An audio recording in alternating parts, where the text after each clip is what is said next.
What is going on, everybody? It's Dictator Shadow here, and welcome to episode 2 of the Drehmal walkthrough guide. If you check the timeline below, I've segmented off this episode into chapters, so if you are just looking for one specific thing, look down there, feel free to skip ahead, and we're gonna get going. We are here at the Scarred Castle today. I want to design this series so that you can start watching anywhere from wherever you are on the map. So our starting point for reference is at 2500X, 200Y, 2160Z. And our first destination today, we're going to grab our horse and we are going to head on down this snowy path here for a little bit. I'm going to do a quick time lapse so that you can see where we are heading today. For reference, we are going to be exploring the Mid-East section of the map in today's episode. And our first stop today is Hovadchear's Crater. Alrighty, to signify that you're going in the right direction, you should see this little stone tower here. It's around 3,017.40. And what you want to do is head directly east of here. I'm keeping my coordinates up so that you can follow along. And you will see... Ah, darn.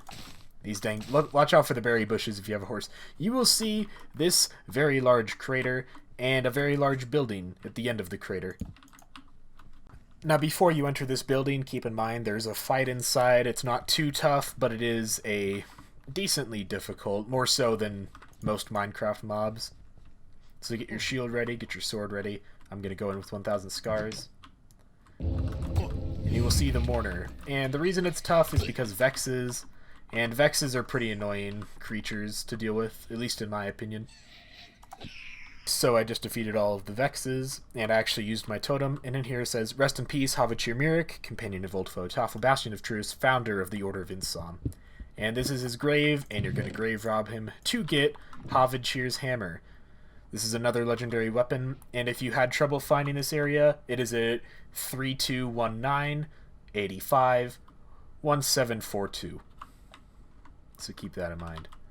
And this hammer makes you an absolute tank, but it does make your movement speed rather slow. Because you can see, I'm the rogue, so I have normally 10 hearts, and now I have, 18? And it's also an axe. So it's a very useful thing. However, it's not as good as the hard axe, but it is a very useful tool. And I think this gives you the most health out of any weapon in the game. Super duper fast real quick while I'm looking for my horse. I've been having some issues with the audio leveling recently, so let me know. I've been changing a lot. Please, in the comments below, comment, are the game sounds too loud? Do they overpower me? Are they too bass heavy? Please let me know. Thank you. And for the next step, you're going to go back to this stone pillar looking thing. You can loot it. There is treasure on top, but I don't care. And you are really just going to have to follow the next path.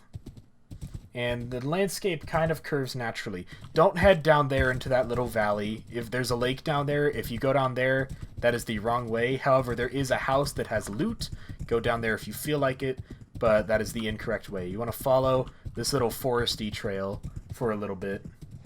Perfect. Coming outside of the berry trail, you will come across this bridge, and it is around the coordinates 3590-651434. And there are two options we can do here. I am going to go north first because I want to get the tower completed. So head across here and follow the path for a little bit. You'll see these mountains begin to render in the distance. Now when the path ends right here, you can look off to the east and a little bit south, and that is our next tower. And my horse is having issues. This is our next tower, and I think this may be the one for Spearhead Forest. This is the tower for Spearhead Forest, and if you got lost, the coordinates are 4124-174-1192. And yeah, let's get on into the terminus. And it should be back over in the blue section. Over here on the right. Now, we will be returning here at a later point to journey upwards north, but this entire section is a little bit empty in terms of important items. So you want to head back to this path and head back south. Some music just started. Once you hit the bridge, just keep heading back south, retracing your steps, but stay along the path for just a little bit more. Once you've head down the path far enough, you will begin to see these signs, and this leads to Mossfield, which is our next destination. Mossfield is coming into view right now. It's around the coordinates 4,000, 1730, and here we are. Mossfield is a really good looking town. All of these builds kind of remind me of Grian's kind of build style. Oh, you guys know what time it is. We see a bell, and that means please subscribe to my YouTube channel and ring the bell so that you get notified when I upload future videos. This should be you. You should be down below ringing that bell so that you get notified when I release future content. I really do appreciate it when you guys subscribe and like and comment and all that. I know that every YouTuber says it, but it does help me out a great deal, so thank you guys so much. Anyways, continuing on. This is a good area to loot, especially because there is another graveyard. So just wander around for a little bit and get looting. Now, once you have looted this city to your heart's content, our next destination is heading east more up into this little valley right ahead. Now, if you did your job right, heading up here, back down there's the city, you will see a bunch of these ruins. And the ruins are not the important part. The important part... Hello? You can already probably tell. The important part is this very grand looking tower over here. It does have a broken bridge and a couple enemies, so you're going to have to fight them and bridge your way across real fast. Now once you're all the way across, you will get the advancement, the Insomnic Library. That's some lore stuff. Insom was basically like its own country or something, I suppose. I'm not great with the lore on this map, honestly. But heading inside, it is kind of a mini dungeon, and there is some loot you can get in here. But the important thing that we want is all the way at the top. So just fight your way up, heading on up still, go up this ladder. There should be... Oh no, there are no enemies up here. Good.